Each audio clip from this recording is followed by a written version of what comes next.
Hello everyone. It's been 10 years since we celebrated the 60th anniversary of Godzilla. And 10 years later, we're now celebrating his 70th. My, time really sure does fly. And it sure does when you're having fun with Godzilla. And also, 10 years ago, I wrote a speech for Godzilla, which was titled My Beloved Godzilla.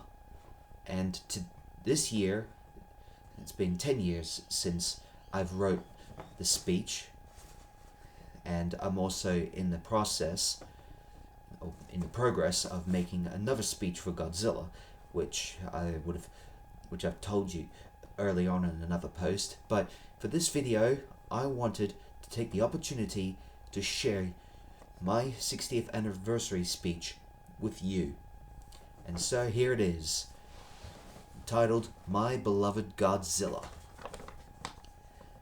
We are gathered here today to talk about a very special friend of mine. Well, a 400-foot-tall fire-breathing reptile friend of mine. And he has been my friend for 20 years and has given me happiness and joy to my life. He is without a doubt one of the greatest superstars of all time, and one of the best and the most magnificent movie monster ever to grace the big screen. His name is Godzilla. In fact, Godzilla has been around for 60 years, and that's longer than the years I've known Godzilla for. I remember seeing my first Godzilla movie back in 1994, a time when I was madly in love with dinosaurs, having my life changed forever after seeing Jurassic Park. I looked for the next best thing to grace my childhood years. I went to my local video store. Sorry, I can't remember the name. It was either Video Easy or Blockbuster, or I don't know. Anyway, continuing on. To look for any movies that have to do with dinosaurs. While I was scanning the shelves, one movie stood out above the rest. The movie was called Godzilla, King of the Monsters. And on the front cover was a giant fire-breathing dinosaur, and it made my heart pump with excitement. I begged my parents to hire it for me to take home and watch. And finally Mum and Dad said yes, and we set off to our house, for I was eager to watch this really cool dinosaur film. And as soon as I popped the tape into the VCR, I knew I was in for a treat. It was overwhelming, and I felt the strange creature Godzilla had a vice-like grip over me. It was unlike anything I'd ever seen. I loved the destructive nature of this beast, the way he was destroying buildings and setting fire to everything in his path. Although my parents were worried about the destruction I was seeing, and they thought it would scare me to death. But they were reassured when they saw the smile on my face and the look of amazement in my eyes. After the movie ended, the questions popped up in my head, and I said, who is this Godzilla? Where did he come from? Are there any more movies starring this massively awesome creature?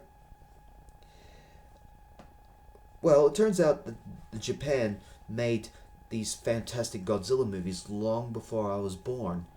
The first Godzilla movie came out on November the 3rd in 1954, and years ever since they have made dozens and dozens of Godzilla films and have spawned a successful franchise, 28 Japanese classic Godzilla movies and 2 American remakes, one by TriStar and one by Legendary Pictures and Warner Brothers. So my childhood was all about dinosaurs and Japanese movie monsters. I've seen them all. Godzilla vs. Mothra, or aka Godzilla vs. The Thing, Godzilla vs. Monster Zero, and Ghidorah the Three-Headed Monster, and Godzilla vs. Mechagodzilla. You name it, I've seen it. And from that moment on, I was following the big fire-breathing creature in his footsteps. While I was watching these classic Godzilla films made in Japan, I yearned to see an American version of Godzilla. And then in 1998, my mum and dad and my sister and brother went to the movies to see the big budget, big screen TriStar remake of my favorite city destroying, fire breathing hero.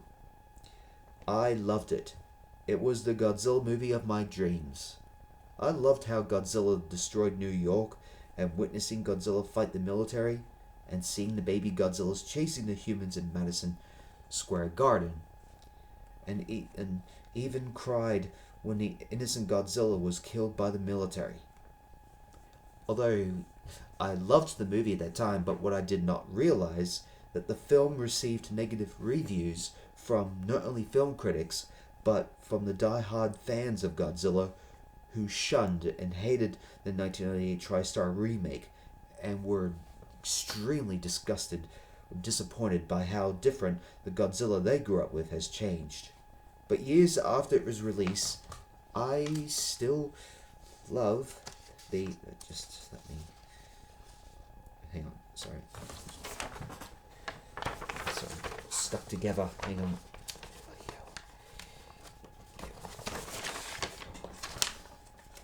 Yeah.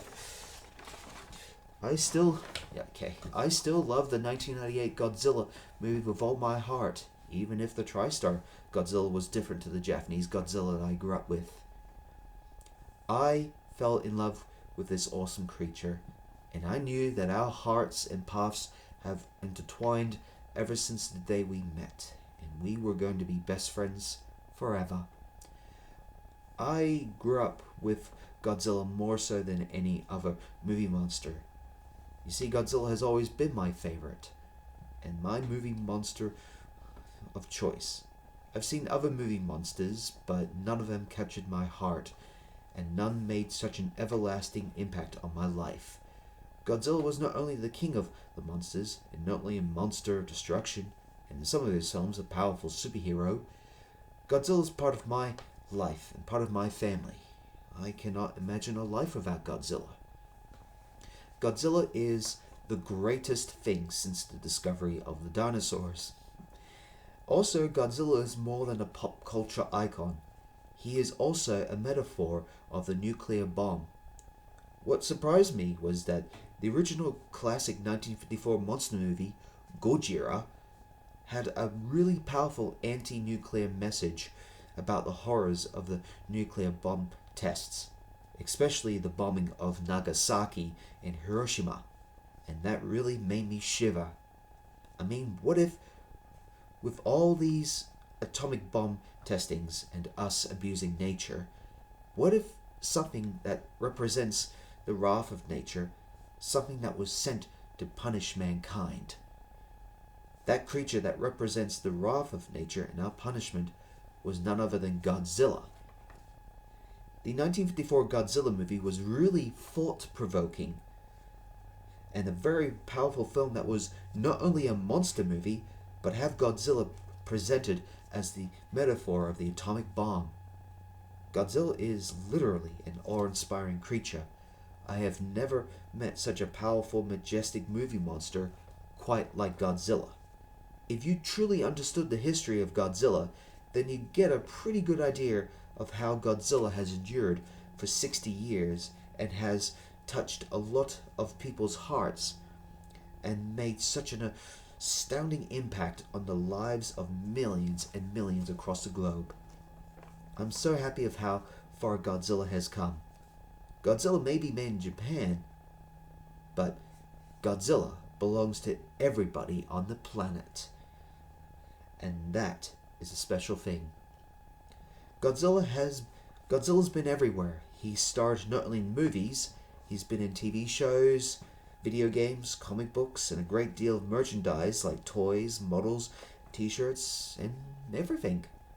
The enormous success and the popularity of the world's favorite monster continues to this very day on a destructive rampage.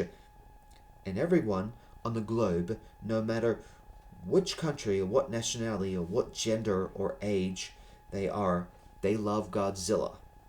because he's a legendary movie star. And also he's a hero to us all. A hero we all look up to. Now is the time to close my speech. But before I do, what makes Godzilla so special and unique? What does Godzilla have that most movie monsters don't have? Well, I'll tell you what makes Godzilla special. He has a heart and a soul.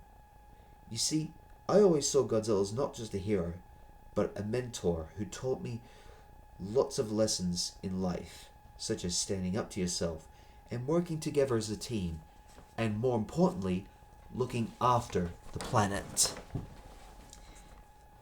I owe Godzilla a lot, because Godzilla has given me happiness and joy to my childhood years as much as the dinosaurs did. And I can't wait to spend the rest of my life enjoying Godzilla and kaiju related stuff. And I feel grateful to not only Godzilla, but to the men who made Godzilla a reality.